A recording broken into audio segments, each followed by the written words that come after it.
একটা ছোট্ট সুন্দর গ্রাম ছিল। নাম ছিল শান্তিপুর। সেই গ্রামে সবাই গরিব হলেও খুব হাসিখুশি ছিল। হঠাৎ একদিন সকালে গ্রামের মানুষ দেখল গ্রামের শেষ মাথায় এক বিশাল সবুজ রঙের মানুষ দাঁড়িয়ে আছে।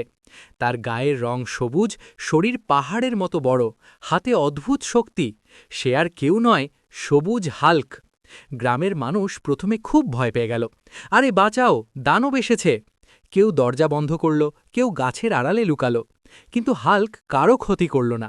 সে শান্ত গলায় বলল, ভয় পেও না, আমি এখানে লড়াই করতে আসিনি, আমি একটা মুরগির মাংসের দোকান দিতে এসেছি। সবাই অবাক, একটা দানব আবার দোকান দেয় নাকি? পরের দিনই হাল্ক গ্রামের বাজারে একটা বড় টিনের দোকান বানালো। দোকানের নাম দিল হাল্ক চিকেন সেন্টার। হাল্ক নিজে খুব যত্ন করে মুরগি কাটত, পরিষ্কার করত আর সবার সঙ্গে হাসি মুখে কথা বলত। আশ্চর্যের বিষয়, সে কখনো ওজনে কম দিত না, দামও খুব কম রাখত। গরিব মানুষদের তো কখনো কখনো ফ্রিতেও মাংস দিয়ে দিত। একদিন গ্রামের এক চোর দল রাতে দোকান লুট করতে এলো। তারা ভাবল, হাল্ক তো সারাদিন কাজ করে, এখন নিশ্চয়ই ঘুমোচ্ছে। কিন্তু ভুল করেছিল তারা।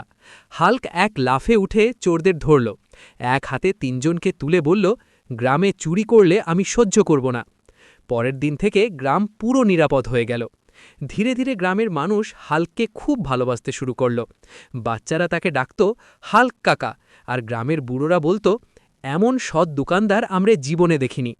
হাল্কের দোকান শুধু মুরগির মাংসের দোকানই ছিল না, সেটা হয়ে উঠেছিল গ্রামের ভরসার জায়গা।